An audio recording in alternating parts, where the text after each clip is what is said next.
Yo, what's going on, guys? And Pepperty Spice here. Welcome back to the Let's Play of what's this game called? Tekken 6 Scenario Campaign. This is gonna be interesting because I usually don't talk too much in the load screens because you have nothing on besides looking at Kazuya's massive pecs and Jin looking like an edgelord and Heihachi looking like he just came back from the fucking salon with that crazy ass hair of his. I don't know what's up with that. Well. Okay, so here we go. So, what this is the last 3 stages. Or is it 4? No, the kangaroo. It's 4 stages. Sorry, for the last 4 stages of the game. These are all extra. Well, one of them is not an extra, but they're all like optional additional missions that unlock after you've beaten the game. Because 2 of them are only accessible with hard mode, and hard mode is only unlocked after beating the game, beating the scenario campaign rather once. Nightmare Train, which is this mission right here, is only unlocked after you beat it. After you beat the game entirely. Well, not like all the missions, just like all the story missions. You might notice that Law is finally looking like an idiot because I've finally succumbed to the whole, stats on your gear. Because, surprisingly, like, actually, really, this is, by the way, if you haven't noticed, this is post-commentary. If you haven't, it's really, really surprising that Nightmare Train is actually super hard. Like, I'm genuinely surprised at how hard Nightmare Train is. It's a combination of that every single enemy has, like, a bunch of HP. Like, nobody goes down in less than, 4 strings, I guess. Yeah, see that throw? It just did nothing. It did 35 damage. These characters must have at least half of a normal character's HP, because they have so much HP. Also, all these gargoyle guys, which were originally seen in Azazel's mission, are all like, what you call it? They were all from Azazel's mission, but they're all here, and they all use Devil Jin's style, and they all kind of like use like all the same strings, kind of. So it's not so much about their attacks, but it's like there's just so many of them, and there's like no space to move around like at all. And they just swamp you, like they just glob you, and they glob you, and they're globbing.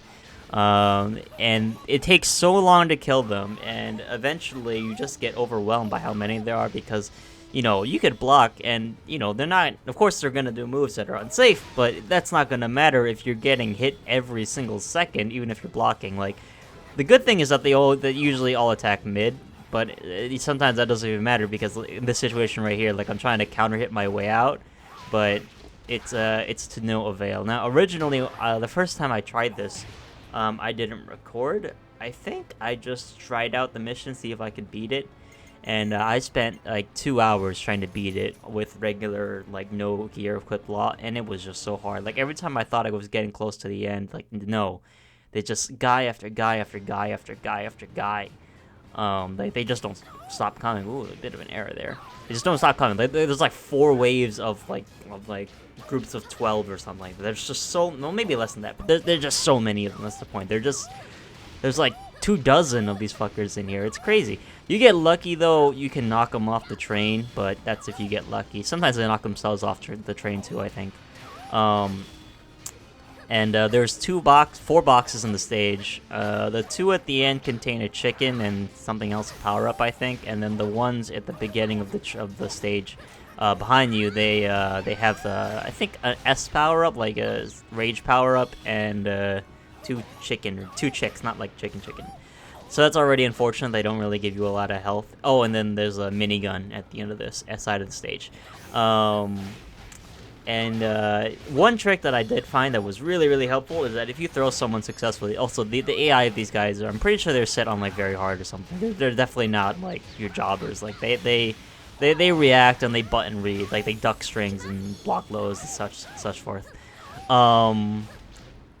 If you grab someone, you have a hurt box on your character. Your hitbox becomes a hurt box. So anybody that touches you gets knocked back, and it's actually really, really useful for clearing, giving you some space, clearing the room, because you just like anybody that comes into contact with you or the guy that you're grabbing, they just get knocked back, and it's pretty great.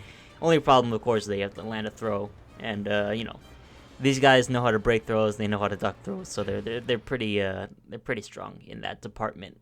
I just kept trying, honestly. Like I figured, like if it took me like 6-7 tries to beat regular Jin without commentary, then with this, this is definitely harder than Jin overall. I was like, you know what? I'm not even gonna try to commentate. It's just gonna distract from it. It's gonna be terrible. I'm gonna do bursts. I'm not gonna commentate good, so I'm just gonna post this, and it's working out right now. But you post commentary, it's not as stressful because you don't have to worry about playing. You're just watching a video. But at the same time, it's harder to come up with material because you're not exactly like what you calls it. You're not being active. You're just talking while watching something. Some people are good at that, but you know, it's certainly a little bit harder. Also, I tried Legend Kick a couple times. Oh, and Elisa died right there. That would be really good for syncing up the video. Elisa is pretty vital to this because she's basically your tank. She draws all of the guys, and she takes half of the load of the enemies you fight, and that really gives you some breathing room to fight back, and that's really nice. But unfortunately, Elisa dies really fast because she's dumb. So ideally, you want to keep her alive as much as possible. See, like now that Elisa's dead, I got like a billion guys on me. Boom! 3+4 throw. That's gonna mess up the syncing too because it said it like way after it happened. Also, home moves are really good here because, you know, I know it's not. Oh, look at this! Look at this! Look at this! How are you supposed to fight this? This is crazy. And one of them finally decided to do a low, and I died. Actually, that's pretty smart of the AI to actually figure to do a low while I was blocking all those mids. So I was sitting there blocking the mids forever, just waiting for my opportunity. I was saying, homing moves aren't designed to hit multiple people because this game is, you know, the engine of Tekken, and the engine of most fighting games are not designed to be beat 'em ups. They're not designed to be, you know, multi-people fighting kind of thing. You're not supposed to fight more than one opponent at a time. And so the idea that theoretically, yes, a move that hits 180 degrees in front of you should hit multiple opponents makes sense, but in a game where the engine is solely built on fighting 1v1, it might not necessarily make sense, but it in fact does here. So homing moves are actually your AoE moves here. They're actually really decent. And then here I had the bright idea. I'm like, ooh, wait, what if I try a down 4-3-3 string, you know? If I mix it up, like do the mids, like just right there, then maybe they won't figure it out. Because these guys get counter hit pretty often. It's just that they have so much HP. And they interrupt your hits a lot, counter hits, whatever. So I have a ton of buffs on law. As you can see, I have almost 2 health bars. I think I have like plus 40% attack. I have lightning bolt attack, which is stuns on hit most of the time. Not all the time, but some of the time. Elisa has some stuff too, but Elisa's dead, so that's really unfortunate. These guys look straight out of like a PS1 edgelordy like demon kind of game, like Legacy of Kain or something like that, or whatever. And they just don't stop coming. And they just really don't stop coming. And then thankfully the chicken is there, but the minigun, I use it sometimes, but some people, like I actually looked up like how do you beat this, because there's one of them just killed themselves. There's got to be a trick to beating this, and some people were like, don't use the minigun, wait till Devil Jin shows up, because if you haven't figured out, this is where you fight and get Devil Jin for scenario campaign. So if you see someone online and they're using Devil Jin in scenario campaign, then you know that they beat this really fucking hard stage. And it actually is really funny because I looked up like on game FAQs. They used to call it game facts, but I guess I don't know. I guess it's the same thing. And I'm like, how do you beat Nightmare Change? And some people were like, they were talking about how to beat it, and they were using like, they weren't using Tekken notation, and they weren't like talking about the actual like moves. And like they weren't talking Tekken. They were talking like not, I don't know how to play Tekken, and they were beating it. And I'm like, that's pretty ironic that they don't know how to fight human opponents, assumingly, but they know how to cheat their way around the AI, which is fine, you know, whatever. I should have punished that more than just 4-3. I think I had the bright idea of using 4-3 here because you can just chain it into 4-2, and that's neutral. Also, the DSS parry. I actually, you know, when I was trying this the first time, I figured out that parries are actually really useful here too because you're constantly being attacked, but, you know, it's not guaranteed because you can't hit everything. Like, I mean, like, you can't... When you parry, you're not gonna get an immediate retaliation because the guy you parried isn't gonna be... He's the only person who's gonna be disabled. Everyone else is still gonna be active. Ugh, swallow my breath here. I had a Dunkaccino this morning. You know, I was gonna... So today it's a Sunday, and I went out to church. I'm a half-assed Christian, and I was like, I'm gonna go really, really, really early because I usually go at 12 to like get my day started, so I don't have anything to nothing is in the way. No, I don't have to leave the house for any reason. And I was like, I woke up at 7. And I was like, I'm not gonna go. Fuck it. I was just way too tired. Stupid sleeping late at night. And so so here I'm like, okay, you know what? Maybe I'm gonna look at some of the stuff that I unlocked, and I will just see if I can get a better combination here. I'm gonna actually fast forward this on my screen so that I don't have to commentate through the item switching. Just give me a second, and we're back. Good. Hopefully I can I can cut this properly. Anyways, that story. I was like, I'm not gonna go, and then I was like, I'll just go the one at 9 o'clock. And then I woke up. I set my alarm for 8:40. That should give me enough time because I live really close to the church. And then it was like, I was like, F it, I'm not gonna go to that one either. Too tired. Actually, I took like a micro nap, and I woke up at 8:58. I'm like, yeah, I'm not gonna go to that.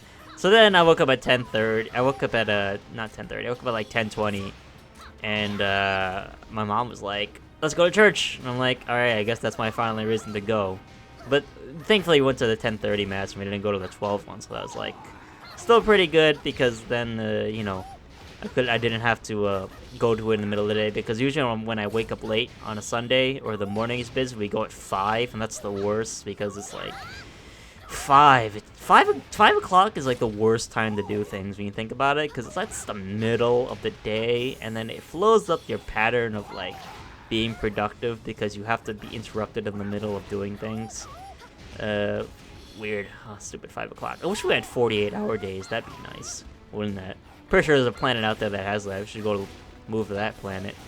I also thought about using Junkyardo. It's pretty good here. I don't know exactly what I changed here. I know that my saving grace for beating Nightmare Train was getting defense stats, which is basically increase your defense by 10. I guess it removes like 10% of enemy damage or something like that. I don't know. It says like remove enemy damage by 10. Does that mean like actual like the hit? Like you say like a jab does 11, so does that mean it only does 1 or something like that? Does it subtract 10 from every hit, or is it 10% of the damage is gone? I don't know. It's not very clear. Probably a translation error or something. There goes Elisa again. 4-3 Dragon Cannon doing work here. And because of me getting defense stats, I did not get punished as much. So basically, I was more effectively trading with them because I was able to. Oh, look at this! Boom, blockable. I was able to, take hits, but I was able to dish out more damage than I was dealt. Than I was taken. Than was taken rather. Also, I think I did have the damage here because they're not doing anything to me. I don't think I also have item drop increased by like a lot, like 300%, because the more item drop chance you have, the more that there's a chance that whenever you kill an enemy, they'll give you health, and of course that's really useful. Or an item that's also useful, or money, which I've gotten so much money at this point that it's lost its value for the most part. So as much as I want to equip like increase money value by 400%, like I don't want that because I need my stats for damage and whatnot. Considering I've gone through the stage so many times, I'm getting tons of money anyways. This might be the run, actually. I think this might be the run because all it took was me changing up the gear stats and etc. I really want to see the guy who could do this without gear stat changes, because that guy's probably like a real pro or something. There was actually a point where I didn't thought about it, I actually did. I used Dragonov, and I spammed back for 2-1, or I think... No, it's back to 4-1. I think that's the string. It's something like that. It's a string where I think it's mid mid high mid. No, mid high, and the last hit is super plus frames on block, and it gives a lot of plus frames on hit. So basically, it is the definition of knowing how to knowing your move, knowing your opponent in Tekken. Oh, here we go.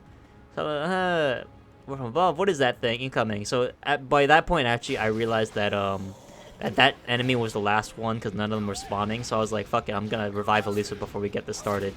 And he's gone. Yeah, I got really lucky there that he fell off the stage like that. I was I was like, shit, I have to fight Deviljin now, but thankfully, even if that was the case, I had the minigun, and that was probably gonna make things really easy. Look at this, so many points, so many enemies killed. 400, yeah. What was I saying? Shit. Oh, I actually lost my train of thought there. Defense up, damage. Oh yeah, I tried that move, the Dragunov move. It tests if you are a player who is willing to adapt, because any decent Tekken player will know about that Dragunov string, and they will duck the last hit, or they will be mixed up by it because you can do some mix-ups with it by not doing the last hit, etc. Also, I think the whole thing is guaranteed on counter hit. I don't know about natural, but the whole thing is guaranteed on counter hit, for sure. You know, they test if they know what they're doing, because they'll duck. If a Tekken player is smart, they will like if they know how to play Tekken, they will change their tactics to adapt to the problem at hand. Which, in the case of that Dragunov string, is that they are unable to retaliate after blocking that string, and that is, of course, because the string is plus frames on block. So if you go up to anybody and, you know, they say, you know, I'm pretty good at Tekken, just pick Dragunov and do that to them. And if they don't know what to do, because not necessarily that they know about it, like, they could know about, like, they could not know about it and still be okay at Tekken. Okay, as in they're learning the game, like they're still learning like all the characters and stuff. And if they are able to realize that they cannot attack after blocking that string, and they start ducking because it looks like a high, then you know that they are a player that is, you know, worth their what is that phrase? Worth their salt or something, worth their weight in gold. I don't know, something like that. Like they have an idea of what's going on, like how the Tekken game works. But if they just keep taking it over and over and over again, and you know, it's just like they don't know, like, I don't know what to do. We stop using that cheap move. Then you know that they don't really understand the game. They definitely don't understand the game. They don't understand fighting. Maybe they understand fighting games, maybe not. But it's leaning towards like they don't know how to adapt to a situation where they're losing. The same situation is, oh, here I wanted to actually play Leo, so I was actually checking if you know, I had any good things for Leo, because I assumed that the other hard stages would also be as hard, or if not harder, than Nightmare Train, which is actually not the case, because actually Nightmare Train is probably the hardest of them all.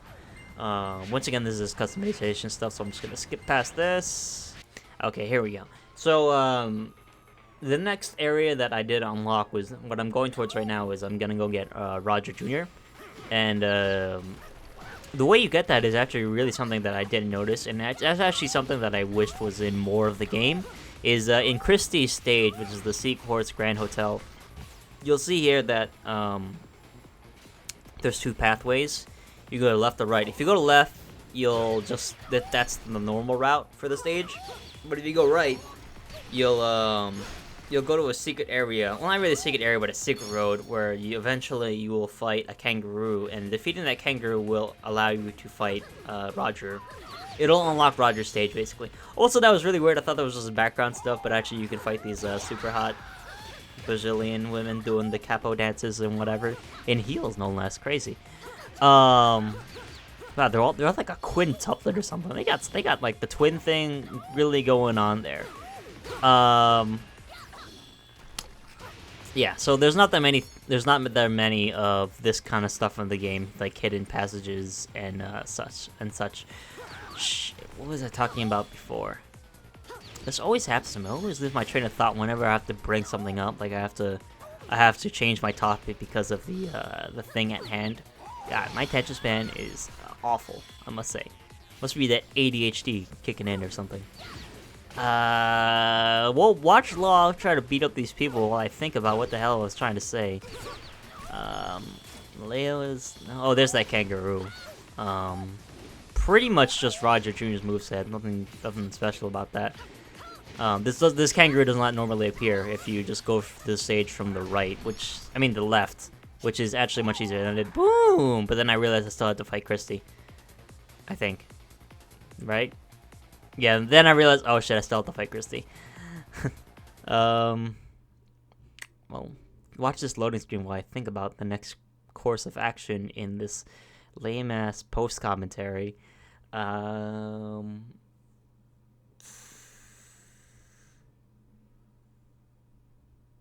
yeah, okay. Christie's intro, blah blah blah. There's a similar thing with the Dragunov thing that I talked about testing a player's ability to adapt and whether they know what they're doing or how they have an idea of what they're supposed to do in Tekken. Is one of the most surefire ways to break a new player, or at least a novice player, is to have any character that has a 1-2 and a decent down forward 1. If you're unfamiliar with what I'm talking about, 1-2 is... A lot of characters have this. I think the very few characters who don't, like Wang and stuff. I think Ganryu might not have one. Asuka doesn't have one either, I think. Or a generic one anyways. So 1-2 is a left-right jab. So it gives you... I think it gives you neutral on block, which it's basically a lot of people's standard 10-frame Punisher. So most things that are just barely unsafe will be punished by 1-2 for most characters. Some characters have better ones, like Law has 1-1-2, which is an extension which does a little bit more damage. 1-2, very solid. It's fast. A lot of characters have it. It's just a quick poke, basically. It interrupts a lot of things. So if you do 1-2, you can't punish it, right? Or 1. Like 1 is your left jab, and your left jab is almost universally plus 1 on block. So what you could do is basically what I'm talking about. Oh, a down forward 1 is everyone's, not everyone, but once again, a lot of people have them. A lot of people have this down forward 1, which is a gut punch, which is a 13-frame mid punch to the chest, and it is also a poke, and it's basically the what I would call the check of this game, where you when you want to keep your opponent frisky, whether you don't want to get your opponent like relaxed, like they can do anything they want, like it keeps your opponent on your toes basically, because a down forward 1 is a really good tool for setting up frame traps and frame situations, because the down forward 1, most of them as well, I think, are at least -1 or neutral on block, something like that. That's why a down forward 1 is so good, because a down forward 1 is a quick poke mid, it's not duckable, and a lot of them track very well. And by tracking very well, they stop an opponent from, doing fancy moves, and they stop the sidestepping. Like, it's a very good general purpose tool. So anyways, to the point I'm talking about. Oh, by the way, this is one last point. I will remember what I'm talking about. I will remember that I'm talking about down forward 1-1-2 mix-up. This stage was in the box art for what Scenario Campaign is. If I recall, like if you search up Scenario Campaign, the images of this stage will be one of the first ones that come up, which is really peculiar because this is a hidden stage, which is pretty funny. Beautiful too, by the way. I love the mountains and such. Nature is great. Fucking beautiful. Okay, back to the 1-2 down for 1 mix up. So you spam 1 or 1-2, and the opponent can't punish it. Whatever move they can do, you can't punish it, because 1-2 is a very safe move, and it doesn't give you disadvantage frames at all. And then you mix it in with a down forward 1, which is also similar on frames. This ensures that the opponent cannot duck. So how do you beat a 1 spam or a 1-2 spam? Because theoretically, if the opponent spams 1, they're always going to be at advantage frames. So that means that, let's say a 1 comes out at 10 frames, like most of them do. that means that the next one, because it's on block +1, that's gonna come out at 9 frames. And there, you don't. Most characters, looking at you, Yoshimitsu, do not have anything that is faster than 10 frames, as in something that comes out at 9 frames or 8 frames, etc., etc. For the record, Yoshimitsu's Flash, which is 1+4 for him, comes out at 6 frames, I think. It's extremely quick, but it's like one of the smallest ranges in the game. Anyways, so you spam 1, 1, 1, 1, and you have 9 frames. And the opponent, no matter what kind of button they press, they cannot beat it, unless it's a parry or something faster than 9 frames. So they can't beat it. So what the fuck are you supposed to do in that situation? Well, you're supposed to take advantage of the fact that 1 is a high. So you can duck it, and then, you know, it doesn't matter what it is on frames because it's whiffing, and a whiff move is always really bad. Usually, anyways. Usually really, really bad. So you can punish it. So, oh, that was really fun, the bear is floating in there. Also, these kangaroos coming out of nowhere to attack me. Damn, Steve Irwin. Steve Irwin's revenge. Karate mate and all that, you know. Australia, the dangerous place in the world. So why you do down forward 1 to mix it in with 1 or 1-2 is because that way they can't duck. So if you do combinations of 1, 1-2, and down forward 1, either 1 or 1-2, either one or the other. I don't think mixing in one. I don't think mixing in. Well, I guess it's fine. Doesn't really matter if you mix it in. Doesn't really matter. The opponent cannot win by pressing buttons. That's basically what I'm trying to say here. They cannot win by fighting back. They have to be defensive. And basically, if an opponent, no matter how much they know Tekken, like they do combos and such, if they lose to the jab down forward 1 mix-up strat, then they are still a novice player at Tekken because they are not patient. They do not know when to stop attacking, and they do not know when to deal with a situation where their current stratagem of retaliating is not working. Once again, it's harkening back to the idea of being able to adapt to the situation at hand. Because like I was saying, if you can't do anything in that situation because you can't duck because down forward 1 will check you, and you can't jab back because 1 will check you and they'll be in plus frames. So the ideal situation, there's 2 ideal situations here for the opponent to do. Either they sidestep appropriately, or when they block down forward 1, they jab back because usually that'll trade or something like that. So the ideal thing there is to sidestep because an opponent who is constantly using a decent down forward 1 and a 1-2 will usually check you into a place where you cannot fight back, and if you block, you cannot punish back at all. So the best thing to do is to be patient and to wait for a sidestep, or to jab after a down forward 1. The whole point of it is just knowing to pick your battles. And if you find someone that says they're good at Tekken, try this against them, and I almost guarantee you that depending on how they react to the situation, then they will know. Then you will see that they either do or do not know what they're doing. That's what I'm trying to say there. That is what I'm trying to say. Took me a while to get that point across, but it made for great filler commentary. So there you go. So now we have Roger, and Roger served no purpose in the story. And now I'm gonna go back to playing Law, I think? Yes, I am. Or am I not? I don't know what I'm doing here. Am I going back to Lei? No, I'm going back to Leo. Oh, you know what? I did this because I wanted to change the difficulty to hard. Because I think you have to. Yeah, here we go. So the thing I'm trying to do here now is there are 2 stages that I need to unlock. There's Yoshimitsu stage, which is that island to the left there. And there's Mokujin stage, which is a secret entrance in Leo stage. Not so much a secret entrance, but it leads to it.